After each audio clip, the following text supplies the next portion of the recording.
জাহান্নামের আগুন এমন ভয়ঙ্কর আগুন, শরীরের যে কোনো জায়গায় লাগা মাত্র কলিজা পর্যন্ত ভুনা হয়ে যাবে।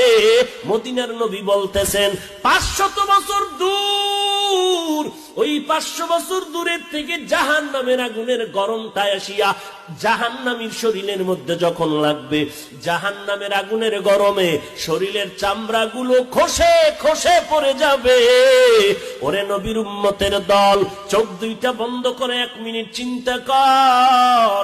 একটু ওই কবরের মধ্যে যাওয়ার পর, যেখানে আপন নাই, কেউ বাতি নাই, গুনাহগার হয়ে যদি কবরে যাও, এরে বান্দা ওই মাটির চাপ সহ্য করতে পারবি? ওই কবরের মধ্যে জাহান্নামের আগুন সহ্য করতে পারবা নি রে বাবা? আল্লাহর কাছে ক্ষমা চাও, ও আল্লাহ আমার মতো দুর্বল আর কেউ নাই, একটা বেতের বাড়ি সহ্য করতে